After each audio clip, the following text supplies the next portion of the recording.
Morning sunlight spilled across the village of Volumina, brushing every roof, every blade of grass and every flower with soft gold. The market buzzed softly with the low hum of conversation, the clatter of pottery, and the rhythmic steps of women carrying baskets on their heads. Children chased each other barefoot, their laughter carrying like wind through the streets, while the distant drums from the royal household called the villagers to respect and celebration. Inside a modest hut, Aoife adjusted the folds of her mother's royal dress, laying it carefully on the woven mat. The dress was her inheritance, a gift from a lineage of women whose elegance and honor had been known throughout the kingdom. Its fabric glimmered with threads of gold and crimson, capturing the morning sun and reflecting it like fire dancing on water. To Aoife the dress was more than clothing. It was honor made tangible, a symbol of responsibility, legacy and family pride. Her stepsister, Decca, lingered near the doorway, watching with a mixture of envy and fascination. Decca's own clothes were plain, stitched from rough cloth, yet her eyes lingered on the royal dress as if she could steal its luster with a mere glance. Her lips pressed together in irritation and she shuffled her feet, pretending to busy herself with chores. But the truth was written across her face, jealousy that simmered like a pot left unattended, ready to boil over. Aoife noticed the tension but chose to remain calm. "Decca," she said gently, "the dress is for the festival. Do not touch it. It is not meant for play." Decca's jaw tightened. "Of course," she said softly, though her eyes betrayed the fire in her heart. "It is yours, for now."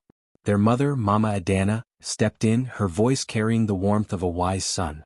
"Remember, daughters, a royal dress does not only shine in sunlight. It shines in honor, in deeds, in respect for those who wore it before you. Never forget that." Aoife nodded, running her fingers over the intricate embroidery. Every stitch told a story, of courage, of love, of women who had lived with integrity. She whispered a silent promise to the ancestors: "I will honor this dress, and the women who wore it before me." Decca, however, clenched her fists behind her back. She moved closer, pretending to help fold the dress, but her eyes roamed over the shimmering fabric, imagining it on her own shoulders, imagining the gasps of admiration from villagers, imagining the power and attention that would belong to her. "You are dreaming too much," Aoife said softly, sensing the shadow in her stepsister's heart. "Not dreaming," Decca replied quickly, a forced smile curling on her lips. "Just admiring." Aoife sighed, hoping the calm of her spirit could quench the growing envy. "Admiration is not harm," she said. "But desire unchecked can turn even love into bitterness. Remember that." Outside, the village was alive with preparations for the Festival of Honors. Women and girls ran errands, dyed fabrics in bright colors, strung beads on threads, and practiced dances that would honor the ancestors. The air smelled of roasted yams, fresh flowers and burning incense, a perfume of celebration and anticipation. Aoife imagined herself at the festival, stepping carefully into her royal dress, each step carrying the dignity of her lineage. She pictured the villagers' eyes upon her, not in envy but in respect. Her heart fluttered with pride tempered by humility. Decca, meanwhile, lingered near the window, staring as Aoife brushed her hair back and folded the dress with care. The fire of jealousy in Decca's heart burned hotter, fed by every gentle movement of Aoife, every sign that the dress belonged to her sister, and not to the one who craved it most. Mama Adana noticed Decca's gaze. Her voice, calm but firm, cut through the tension. "Decca, envy is a shadow. It grows in dark corners and blinds the heart. Choose your heart, child. Choose honor, or you may find yourself lost in darkness." Decca looked away, hiding her thoughts, but the seed had already taken root. That night, the dress would hang untouched, but the whisper of desire would fill Decca's dreams. She could see it draped on her own body, hear the praises of villagers, taste the imagined sweetness of power she had never earned. And somewhere, the royal dress seemed almost alive, as if sensing the brewing storm, a quiet, patient anticipation of the events yet to unfold.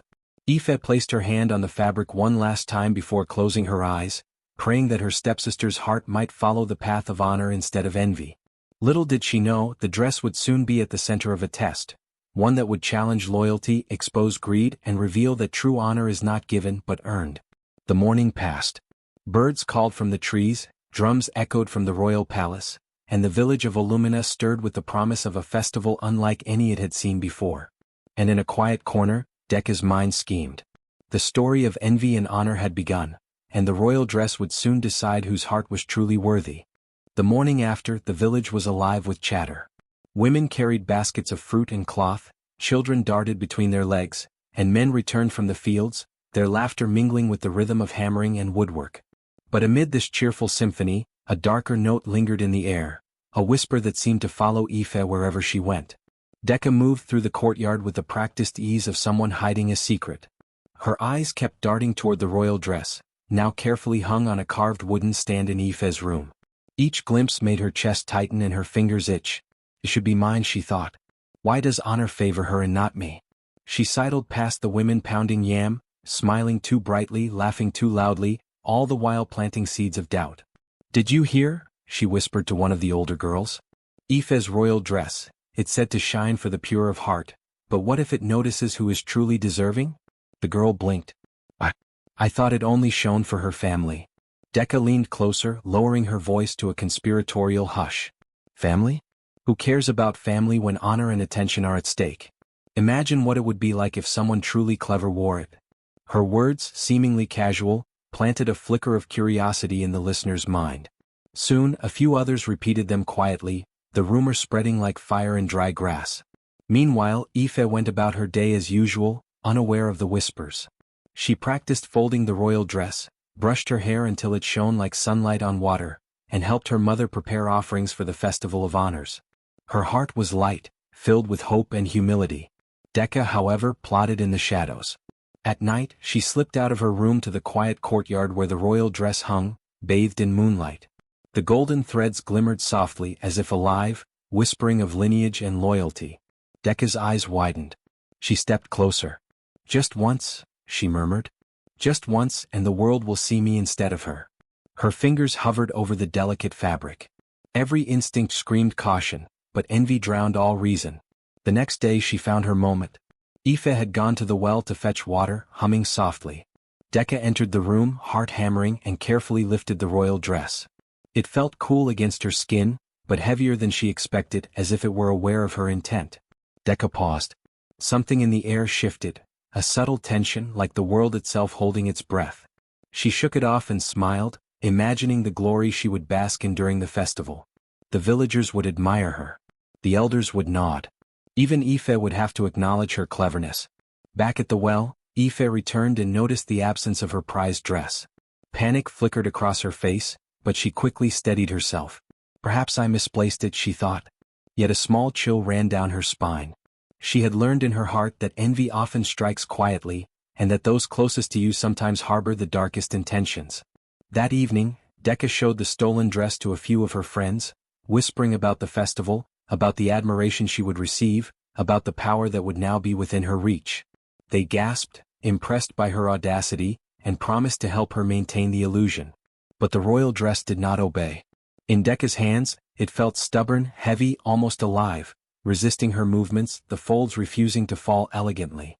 It was as if it remembered the hands that had cared for it, the lineage it represented, and the woman it truly belonged to. Decca frowned but forced a smile. "Just wait until tomorrow," she muttered. "The crowd will believe me. And then I will be admired, honored, unstoppable." Aoife, meanwhile, could not sleep that night.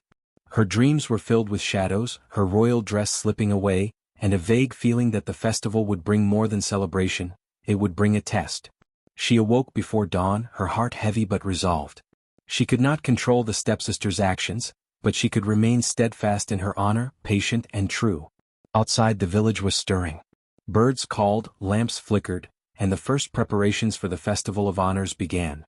The drums in the royal courtyard were practiced, voices rehearsed, and decorations hung carefully. And in a quiet corner of the hut, Decca tightened her grip on the royal dress, unaware that her audacity had set the stage for a magical reckoning.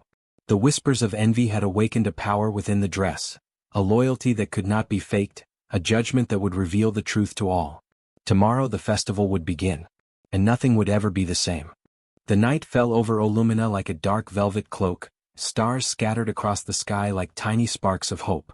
Inside the hut, silence reigned, except for the soft breathing of the sisters as they slept. Aoife, exhausted from her preparations for the Festival of Honors, lay on her mat, the royal dress folded carefully at the foot of her bed. Her chest rose and fell steadily, her mind dreaming of the festival and the pride she would carry for her lineage. But envy does not sleep, and Decca's mind was a storm of ambition. She crept from her own room, her steps silent on the cool wooden floor, her breath shallow. Her eyes glinted in the dim candlelight, reflecting both determination and malice. "Tonight," she whispered to herself, "I will claim what should have been mine." Her hands trembled as she approached the stand where the royal dress hung. She had planned this moment for days, imagining the awe of villagers, the nods of elders, the taste of admiration for herself alone. But the closer she got, the heavier the dress felt, as if it resisted her presence, warning her with a subtle weight against her hands. Decca forced a laugh, convincing herself that the dress was merely fabric. "It will obey me," she thought. "It has no choice." With trembling fingers, she lifted the dress from the stand. The fabric slipped through her hands with a soft rustle, almost like a sigh. She clutched it to her chest, heart pounding, and tiptoed toward the door. Aoife stirred in her sleep, sensing a shadow, but the exhaustion and darkness lulled her back into slumber. Decca breathed a quiet sigh of triumph. Outside, the moonlight reflected on the path, guiding Decca as she ran lightly toward her own room. She placed the royal dress on a chair, smoothing the folds carefully, imagining the festival and the glory it would bring her. But as she stared at it, she noticed something strange. The shimmer of the golden thread seemed faint, the colors slightly muted. "Nonsense," Decca muttered. "It is just the moonlight." She closed the door and locked it behind her, the key a cold promise of temporary victory. Morning came with the village alive, the drums of the festival echoing across rooftops. Villagers moved swiftly, carrying baskets, arranging flowers, and preparing stages for the celebration. Aoife rose early, humming softly, unaware of the betrayal that had unfolded in the night. She walked to her room ready to prepare her dress and froze. The royal dress was gone. Her heart skipped a beat. She searched frantically, lifting every fold of cloth, peering under the mats, and shaking every corner of her humble room. The familiar glow of the threads was nowhere to be found. "No," she whispered. "It cannot be." A small chill ran down her spine as realization settled like a heavy stone. Decca. The name burned in her mind, the truth sharper than any knife. Aoife's mother, Mama Adana, entered the room, noticing her daughter's distress. "What troubles you, my child?" she asked softly, her eyes scanning the empty stand. Aoife took a deep breath, trying to steady her shaking hands. "The royal dress, it's gone."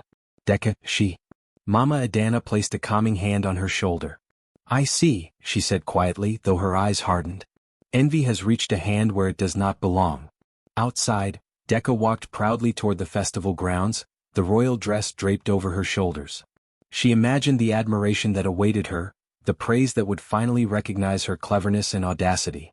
She did not notice the subtle shiver in the fabric, the slight stiffness as if the dress itself remembered the hands that had nurtured it, the loyalty that refused to bend. Villagers were gathering, the drums calling them to witness the display of beauty and honor. Decca's friends whispered excitedly, encouraging her, praising her boldness. "You look magnificent," one said, eyes wide with anticipation. Decca smiled, but a nagging unease tugged at her thoughts. Why does it feel wrong? She wondered, but she brushed it aside. It is mine now. Everything will follow. Meanwhile, Aoife's heart ached, but it was not despair that filled her. She clenched her fists and whispered a silent vow to the ancestors. "You may have taken the dress, but you cannot take my honor." The tension between the sisters was no longer hidden. It pulsed in the air like electricity before a storm. Tomorrow at the festival, every eye would be on Decca, and every secret, every deceit, every truth would be tested. For now the night had passed, the dress was stolen and envy reigned, but the story was far from over. The royal dress had a mind, a memory, and a loyalty that could not be fooled. And soon, the village would witness a revelation that no one could have predicted. The village of Volumina awoke with a sense of expectation that morning. Sunlight glinted off rooftops, casting long golden shadows over cobblestone paths. The Festival of Honors was only days away, and the air vibrated with excitement, laughter, and a touch of anxious energy. Women moved briskly, dyeing fabrics in vivid colors, threading beads into intricate necklaces, and practicing dances that would honor the ancestors. Drums echoed across the village, their steady beat a heartbeat felt by all, signaling preparation and pride. Aoife rose early, her heart heavy but determined. The royal dress was gone, stolen by her stepsister Decca in the dead of night. She could feel the sting of betrayal, the unfairness of the act pressing down on her like the midday sun. But Aoife was not one to yield to despair. She carefully washed her hands in the cold well water, letting the chill steel her resolve. The festival is not yet lost. My honor cannot be stolen. Her mother, Mama Adana, watched her quietly. Ife, she said, the dress may have been taken, but your heart is still yours. And honor, true honor, can never be stolen. Ife nodded, drawing strength from her mother's words. She began to prepare herself, selecting a simpler gown she had sewn herself. It was not the royal dress, but it carried care, dedication, and the essence of her spirit, the very things that could never be replicated. Meanwhile, Decca moved among the villagers, wearing the royal dress as if it were a crown, basking in the attention of all who passed. She felt the admiration of some, the envy of others, and allowed herself a secret, smug smile. She believed herself untouchable, the center of every eye in the plaza. Yet even as she walked proudly, the royal dress resisted her movements subtly. Its golden threads shimmered faintly, almost reluctantly, refusing to drape perfectly across her shoulders. The villagers noticed nothing, attributing her stiff posture to excitement or nerves, but the truth of the dress's allegiance would soon become undeniable. Ife moved quietly through the village, observing preparations with careful eyes. She noticed the stage being built in the central square, the banners fluttering in the wind, and the tables laid with offerings. She saw the excitement on the children's faces, the nervous pride of the young women preparing to present themselves, and she realized that the festival was more than beauty or garments. It was a test of character, a reflection of the soul, and a moment when truth could not hide forever. Decca, surrounded by her friends, continued to boast of her cleverness. Tomorrow everyone will see me in this dress, she whispered to one girl. They will think it is I who deserve all the honor. Her friend nodded eagerly, unaware of the tension that simmered within the golden threads. Decca's confidence, so loud and unwavering, seemed unshakable. But deep inside, a small prickle of unease grew, as if the dress itself were quietly rebuking her, warning her that no stolen glory could truly belong. That evening, as the village settled into a hushed anticipation, Ife retreated to a quiet corner near the riverbank. She dipped her hands into the cool water and gazed at her reflection. Her eyes reflected sorrow, yes, but also determination. The dress may be gone, she whispered to herself, but they cannot take who I am. Tomorrow the truth will show itself. And the honor of my mother and of all who came before me will be recognized. The moon rose slowly, casting silver light across the village. Shadows of the huts stretched long, mingling with the shadows of the women and girls preparing their garments. The royal dress hung stubbornly in Decca's room, its folds restless, shimmering faintly with the memory of the lineage it had been entrusted to. In the quiet of the night, the village seemed to hold its breath. Drums in the distance practiced the rhythm for the festival, children laughed softly, and the cool wind whispered through the trees. There was a sense that the festival would be different this year, that the stolen dress would not simply be admired, but that it would reveal truths that could not be hidden. And far away, beneath the flickering lantern light of her hut, Ife made one final vow. Let tomorrow come. I will not falter. The dress may shine for another tonight, but its true light belongs to honor, not deceit. And that light will find me. Thus, as Olumina settled into the quiet tension of anticipation, the stage was set. The festival approached, the royal dress was in the hands of the undeserving, and Ife prepared to face the coming day with courage, patience, and a heart unbroken. Tomorrow the villagers would witness not just a display of beauty, but a reckoning of truth. The sun rose high over Olumina, bathing the festival grounds in brilliant light. Torches had been prepared, banners fluttered proudly, and the villagers began gathering in the central square, their excitement palpable. The air smelled of incense, roasted yams, and the delicate perfume of fresh flowers. Today was the festival of honors, a day when beauty, skill, and lineage were celebrated in full view of the kingdom. Decca emerged from her home, the royal dress draped over her shoulders like a stolen crown. Its golden threads caught the sunlight, shimmering with deceptive brilliance. She walked with a careful, deliberate grace, imagining every eye turning to admire her. Villagers paused in awe, or perhaps curiosity, at her boldness. Look at her, one woman whispered. She wears Ife's dress. Is this allowed? Decca smiled, chest swelling with pride. It is mine now, she whispered to herself. The honor, the admiration, the eyes of the village, all belong to me. But even as she strode toward the festival square, subtle signs of resistance began to emerge. The dress, as if aware of its rightful owner, refused to sit perfectly. Folds refused to drape elegantly across her shoulders. The golden threads, though bright in the sun, seemed to pulse faintly with a soft, almost imperceptible glow, like a heartbeat that only Aoife's lineage could command. Decca noticed none of this. Her mind was too consumed with the glory she imagined, the murmurs of approval she believed would follow. Her friends clustered around her, cooing in admiration, praising her boldness and cleverness. "You look magnificent," one exclaimed. "The festival will never forget you." Decca's smile widened, and she allowed herself to imagine the accolades that would pour in.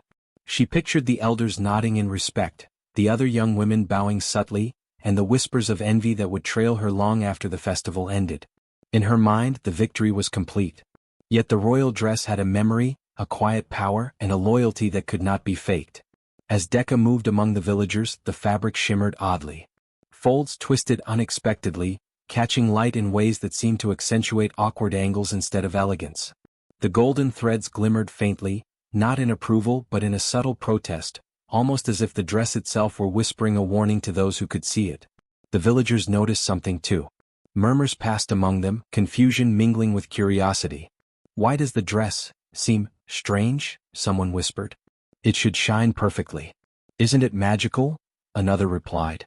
Decca, blissfully unaware of the subtle rebellion of the fabric, continued her march toward the main stage. She imagined herself receiving the highest honors, adorned in stolen glory. She imagined the applause, the whispers, and the awe she would command. But a small flicker of doubt, subtle, almost laughable, passed through her mind. "Why does it feel heavy?" she wondered. "Why do the threads seem stiff?" She brushed the thought aside. It was her victory. Nothing could mar it. Aoife, meanwhile, remained quietly at the edge of the crowd. She had chosen simpler attire, her own handiwork, reflecting her humility, grace, and patience. Her eyes never left Decca. She noticed the dress's strange shimmer, the awkward angles of the fabric, the slight quiver of the golden threads. A small, knowing smile touched her lips. "The dress knows its true owner," she thought. "Soon all will see the truth." The drums began to beat, calling the festival to order. Villagers leaned forward, anticipation rising like the tide. The young women lined up for the parade, their gowns glittering in the sun, their hearts pounding with pride and nerves. All eyes, however, lingered on Decca. She walked confidently, each step deliberate, imagining herself untouchable, flawless, supreme. Yet the royal dress subtly shifted with every move, refusing to grant her complete control. The villagers noticed, their whispers growing. "It seems alive," one elder murmured. "It belongs to her, not her sister," another replied, voice barely audible. Decca's smile faltered slightly, but she forced it back in place. "Imagined admiration will cover any flaw," she told herself. "They will not see the truth today." But the festival had only just begun. The royal dress, loyal and wise, had begun its subtle rebellion. It refused to obey Decca, foreshadowing the public exposure of envy and deceit that would come before the day ended. Aoife stood patiently at the edge, a silent figure of dignity. Every movement of Decca, every falter in the fabric, every shimmering thread that seemed to hum quietly with judgment, only strengthened Aoife's resolve. The stage was set for a revelation, and the villagers, though unaware, were about to witness the royal dress's unbreakable loyalty. The festival had begun. And soon the truth would shine brighter than any golden thread. The sun climbed higher, spilling brilliance over Olumina, yet the royal dress on Decca's shoulders seemed oddly muted under its light. To the untrained eye, it shimmered beautifully, golden threads glinting in the sun. But to those who watched closely, the fabric shifted unnaturally. Folds refused to fall properly, threads twisted as though resisting, and a faint, almost imperceptible glow pulsed like a heartbeat, subtle but undeniable. Decca, radiant in her stolen dress, felt none of this. Her mind was a whirlwind of imagined admiration. She strutted across the festival square, head held high, whispering to herself about the accolades that awaited her. She imagined villagers gasping in awe, elders nodding with approval, and young women bowing with envy. Yet the dress seemed to have its own will. As she moved, it shifted in ways that felt awkward, almost conscious. A fold at her shoulder refused to stay in place. A golden thread glimmered faintly as if disapproving her grasp. Decca noticed nothing, focused solely on the imagined glory. Villagers, however, began to notice. Whispers rippled through the crowd. "Does it move?" a child asked, pointing. "It seems to resist her," an elder murmured. "But it's the royal dress," another replied, confused. Decca's friends circled her, cooing admiration, urging her to hold her head higher, to walk taller, to look confident. But the subtle rebellion of the dress could not be hidden forever. Its golden threads seemed to hum with a quiet indignation, almost as if it remembered Aoife's hands, her gentle touch, her respect for the lineage it represented. As the parade progressed, the tension mounted. Decca lifted her chin proudly, imagining the festival's judges and the villagers gazing at her with awe. But the dress refused full compliance. It clung awkwardly to her arms, twisted across her back and shimmered faintly, a light only a discerning eye could notice. Aoife, standing at the edge of the square, watched with quiet anticipation. Her heart did not race with fear nor with vengeance. Instead, it steadied, knowing that the dress's loyalty would reveal the truth without a word spoken. She could see it in the subtle quivers, the awkward folds, the faint pulse of light. It will show them, Aoife thought. The truth cannot be hidden. Honor cannot be stolen. Decca's imagined admiration began to falter. She noticed the villagers' whispers, the puzzled glances, the slight turning of heads. "What is wrong with the dress?" she asked, her voice tight. "Why does it feel heavy? Why does it move strangely?" Her friends laughed nervously, trying to reassure her. "It's nothing," one whispered. "Perhaps the sun makes it shimmer oddly. You look perfect." But Decca could no longer ignore it. Each step became slightly cumbersome. The dress tugged, shifted, and glimmered faintly, a silent, undeniable judgment. And the villagers, sensing the subtle rebellion, leaned closer, murmuring among themselves. The high priestess, seated at the center of the festival, raised an eyebrow. Her eyes, sharp as lightning, caught the unusual shimmer of the royal dress. She whispered under her breath, "Ah, the dress knows its true owner."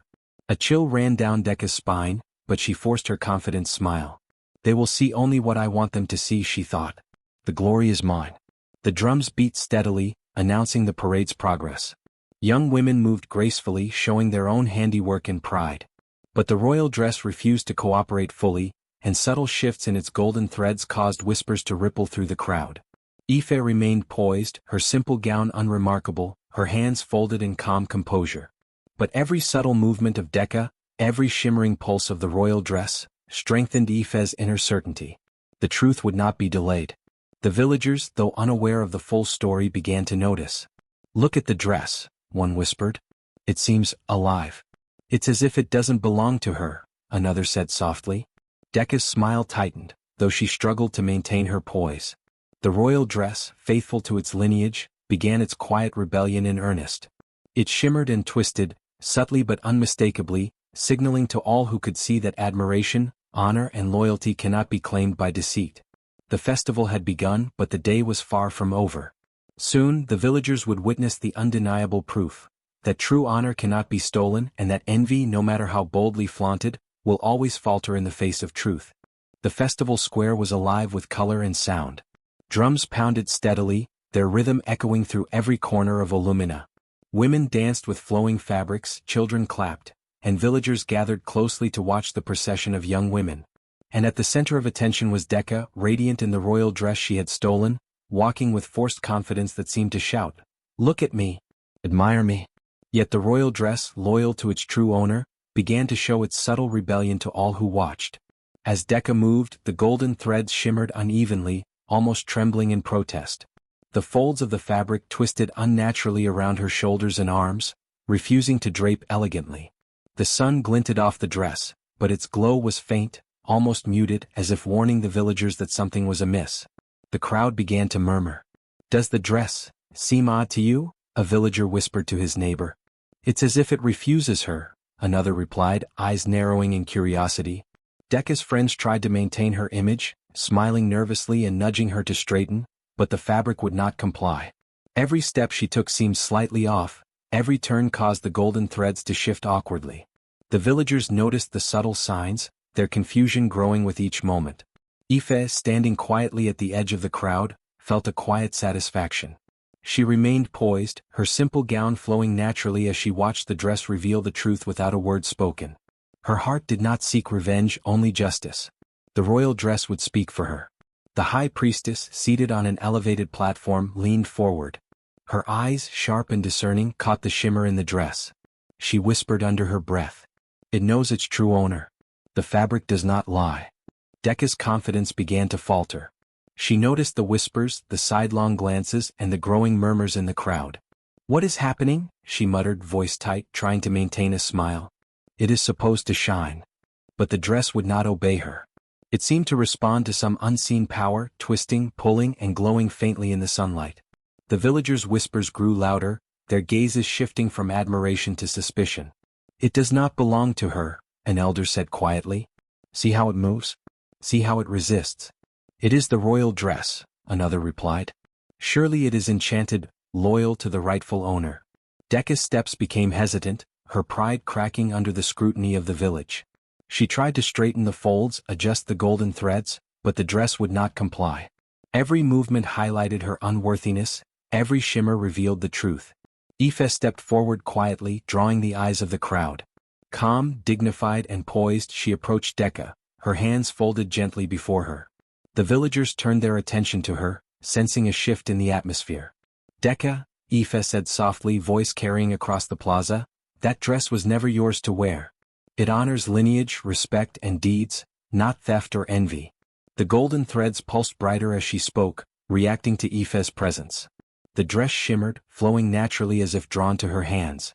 Decca staggered backward, eyes wide in disbelief. "No, this cannot be," she whispered. The crowd gasped. They saw the change, subtle at first, then unmistakable. The royal dress glimmered and moved toward Aoife, draping perfectly across her shoulders, golden threads shimmering like sunlight breaking through clouds. The fabric seemed to recognize its true owner, and the villagers could see it clearly. "It is hers," a child cried, pointing. "She is the rightful bearer of honor," an elder declared. Decca's face drained of color, her arrogance replaced by shock and shame.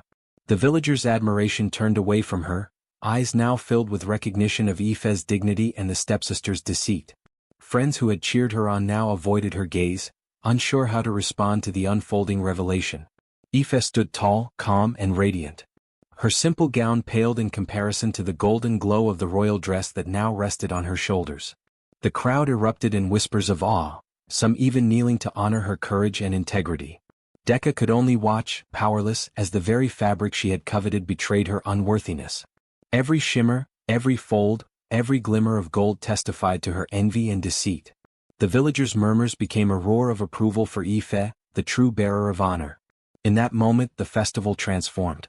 It was no longer just a celebration of beauty and lineage, but a public testament that true honor cannot be stolen, that envy carries its own punishment, and that integrity always shines brightest, even in the face of betrayal. The royal dress had spoken, and all eyes were now on Aoife, the rightful heir to its legacy. The festival square had become a stage for revelation. Villagers leaned forward, eyes wide with astonishment as the royal dress, glowing with golden light, rested perfectly on Aoife's shoulders. Decca stood frozen, her mouth opening and closing as though words might escape, but none came. The stolen pride, the envy, and the deceit she had nurtured in secret were now laid bare for all to witness. Aoife stepped forward calmly, her simple gown now appearing almost ethereal under the sun's reflection on the royal dress. The villagers' whispers grew louder, no longer filled with curiosity, but with recognition. Every eye turned toward her, not in envy but in respect. Her posture, her composure, and the very aura of dignity she carried proved that true honor is not in garments alone, but in the heart that wears them. Mama Adana, standing beside the crowd, allowed herself a soft smile. She had always known her daughter's spirit was strong, capable of patience, humility, and courage. "This is the daughter of my heart," she murmured. "The one who honors our lineage and the one who deserves respect." The high priestess, perched atop her ceremonial seat, rose slowly. Her gaze swept across the festival, settling on Decca first, then Aoife. Her voice rang clear, echoing across the square. "Let all witness. The royal dress has chosen its true bearer. Not by cunning, not by envy, but by honor, respect, and virtue. This is the way of the ancestors. Deceit cannot claim what belongs to the worthy." Gasps ran through the crowd. Some villagers crossed themselves in awe, while others whispered prayers of gratitude. Even Decca's friends who had cheered her on, lowered their eyes, realizing their complicity in the stepsister's deception. Decca's face flushed crimson, her hands trembling as she tried to adjust the folds of the dress, as if sheer force could reclaim what it had rejected. But the golden threads clung obediently to Aoife, refusing any command from the undeserving. I only wanted to," Decca stammered, voice cracking under the weight of public shame. Aoife's eyes, calm yet piercing, met her stepsister's. "What you wanted does not grant you what is rightfully earned," she said softly. "Envy can never best integrity. Pride taken by force is never true honor. The villagers murmured their agreement. Children whispered among themselves, elders nodded gravely, and the women around the square began clapping, slowly at first, then in unison, celebrating the justice that had unfolded before them. Decca's shoulders slumped, the fire of envy extinguished under the light of truth. No words could undo the spectacle of her betrayal, and no force could reclaim the admiration that now belonged solely to Aoife. The villagers' eyes were clear, respect and honor could not be faked, and the royal dress had spoken louder than any accusation or boast ever could. Aoife's smile was gentle, almost serene. She moved through the crowd, accepting nods and gestures of respect with humility. The dress, now obedient and radiant, seemed to embrace her as if confirming the bond forged through patience, honesty and steadfastness. "Let this be a lesson," Aoife said to the gathered villagers, voice carrying across the square. "Honor belongs not to those who seize it with deceit, but to those who live it in their hearts. Let envy be tempered and let courage, patience and virtue guide all our actions." The festival continued, transformed by the events of the morning. Music and dance resumed, but a new energy filled the square, one of admiration not just for beauty but for character. Aoife, the rightful bearer of the royal dress, became the symbol of this virtue, her poise inspiring all who witnessed the revelation. Decca, humiliated but wiser, retreated quietly, her envy now tempered by the harsh lesson of truth.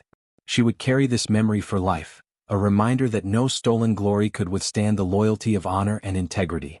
Mama Adana approached Aoife, placing a loving hand on her shoulder. "You have proven yourself, my daughter," she said softly. "Not just to the village but to yourself and to all who watch. True honor always finds its way back to those who deserve it." Aoife nodded, the weight of the royal dress now a comforting presence. She had endured betrayal, witnessed envy, and faced deceit without faltering. And in the end, her dignity and integrity had triumphed, a testament to the power of patience, virtue, and truth. The villagers, filled with awe and respect, celebrated not just the festival, but the moral victory that had unfolded before their eyes. The royal dress, loyal and radiant, shone brighter than ever, a symbol of lineage, honor, and the unbreakable bond between character and legacy. In Olumina that day the truth was clear. No act of envy or deceit could ever surpass the quiet strength of a heart guided by integrity, and every eye that witnessed the spectacle carried the lesson of honor forward forever. By mid-afternoon, the festival square had transformed into a scene of pure celebration. The villagers' initial shock at the royal dress's allegiance had given way to awe and admiration. Women clapped rhythmically, children danced around the square, and elders nodded approvingly, their faces softened by the sight of justice and honor restored. Aoife stood at the center, the royal dress gleaming across her shoulders as if lit from within. The golden threads shimmered in the sunlight, reflecting the dignity and lineage she carried. Her calm, poised presence drew the eyes of every villager. There was no need for boasting. The truth of her character shone brighter than any stolen glory could. Mama Adana approached, her eyes glistening with pride. "You have endured so much," she said softly, "and yet your heart remains true. This is the way of honor." Aoife bowed her head respectfully, feeling the warmth of her mother's words. She looked around at the crowd, friends, neighbors and even strangers, all acknowledging her virtue, her patience and the grace with which she had handled betrayal. Decca, meanwhile, sat quietly at the edge of the square, the sting of public humiliation heavy on her shoulders. Her stolen pride had crumbled, leaving only regret. She had coveted the royal dress, believing it would grant her admiration and power, yet it had exposed her envy instead. Every villager could see the lesson clearly: deceit never prevails over truth. The high priestess stepped forward, her voice resonant and commanding. "Let all witness that honor has been restored. The royal dress, a symbol of lineage and integrity, has chosen its rightful bearer. This day shall be remembered as a testament to virtue, patience, and the unwavering light of truth." The villagers erupted into cheers, their voices blending into a chorus of celebration. Aoife allowed herself a small, graceful smile, her heart filled not with triumph over her stepsister, but with the quiet satisfaction of integrity upheld. The festival continued with renewed joy. Dances that had begun under anticipation now felt like a tribute to justice itself. Women twirled, their fabrics creating rainbows in motion, while children mimicked their steps, giggling and leaping with excitement. Elders recounted tales of past heroes, drawing parallels to the events they had just witnessed, the triumph of patience, virtue and truth. Aoife walked among the villagers, acknowledging their respect with a gentle nod and humble gestures. She shared quiet smiles with friends who had supported her, and with strangers who now understood the power of honor. The royal dress moved fluidly with her, its golden threads alive with recognition and loyalty, a reflection of the dignity she had maintained even in the face of envy and betrayal. Decca remained seated, contemplating her actions. Though humiliated, she began to grasp the weight of her mistakes. Envy, unchecked, had led her to overreach. The lesson was bitter but undeniable. Slowly she rose, avoiding Ife's gaze, carrying with her the memory of a day that would forever mark her understanding of integrity. Ife's mother approached again, placing her hand over Ife's shoulder, feeling the pulse of the royal dress beneath her fingers. "You have proven that honor cannot be taken by force, that patience and virtue will always prevail," Mama Adana said, voice steady and filled with warmth. The villagers, inspired by the display, began sharing their own tales of perseverance, courage, and honesty. The festival, once a celebration of beauty and lineage, had transformed into a living lesson for all who attended. The story of Ife and the royal dress would be told for generations, a reminder that envy and deceit are powerless against a steadfast heart. As the sun began to dip toward the horizon, casting the village in golden light, Ife stood proudly yet humbly. The royal dress shimmered in perfect harmony with her movements, the culmination of the ordeal reflecting not just her victory, but the enduring strength of character that could not be stolen or diminished. Music swelled, drums beat a final triumphant cadence, and the villagers erupted in applause once more. The festival reached its joyful climax, not in the display of fabrics or jewels, but in the recognition of truth, virtue, and honor restored. Ife's dignity had been fully recognized. The royal dress, loyal and radiant, had confirmed her rightful place in the lineage of honor. And in the hearts of all who witnessed the day, a lesson lingered. Integrity outshines envy, virtue conquers deceit, and patience and courage will always earn their due reward. As the sun sank slowly behind the distant hills, Olumina glowed in a warm golden light, the festival grounds still echoing with laughter, music, and the rhythmic beat of drums. The celebration had reached its climax, yet for Ife the day was more than a spectacle of dance and song. It was the culmination of her patience, courage, and steadfast heart. The royal dress, radiant on her shoulders, now seemed to shimmer with a life of its own. Every golden thread reflected not just her lineage, but the integrity she had preserved through trials of envy, betrayal, and deceit. Villagers paused to admire her, not for beauty alone, but for the strength of character she embodied. Children whispered to one another about her bravery, and elders nodded knowingly, the story of her ordeal already becoming legend. Decca sat quietly at the edge of the square, her gaze fixed on the dress. Humiliation weighed heavily on her, yet beneath it, a small seed of understanding had begun to sprout. She had coveted the royal dress, believing that stolen glory could grant her admiration and respect, but the public exposure had shown her the unshakable truth: honor cannot be taken by deceit. Ife approached her stepsister gently, her expression calm, devoid of malice.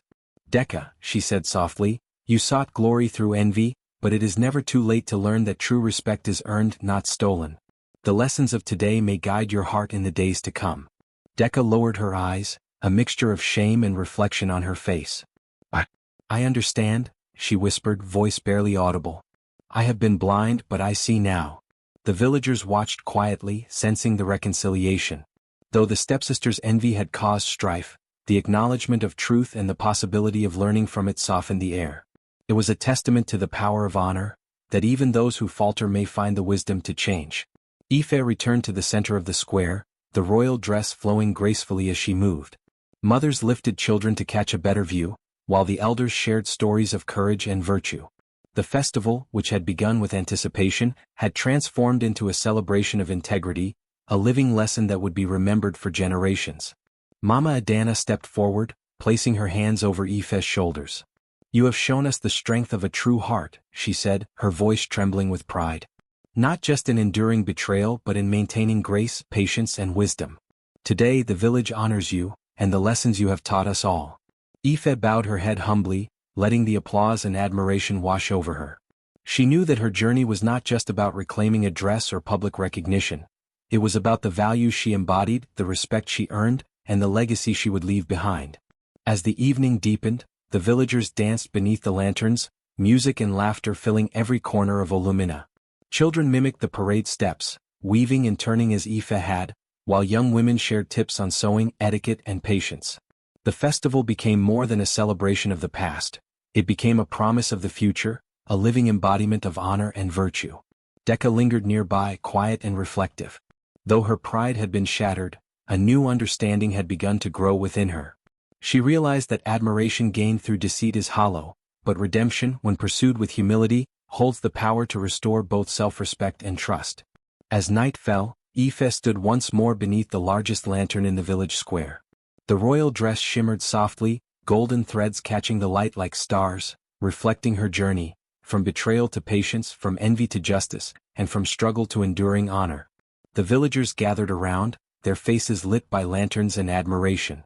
Mothers told the story to their children, elders recounted the lessons learned, and even travelers from distant villages paused to witness the tale of Aoife and the royal dress.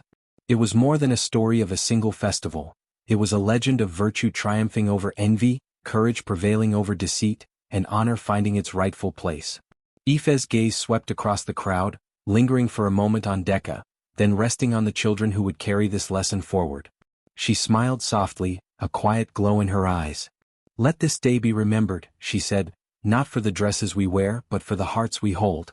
True honor shines brightest when earned with patience, courage, and integrity. And that light will never fade." The festival slowly came to an end, the villagers departing with hearts full of admiration and minds filled with lessons of virtue. Aoife walked home, the royal dress flowing gracefully behind her, a symbol not of stolen glory but of rightful honor, wisdom, and legacy. And in the village of Olumina, long after the lanterns had dimmed and the drums had fallen silent, the story of Aoife and the royal dress endured, a timeless testament to the power of integrity, patience, and the unshakable light of a virtuous heart.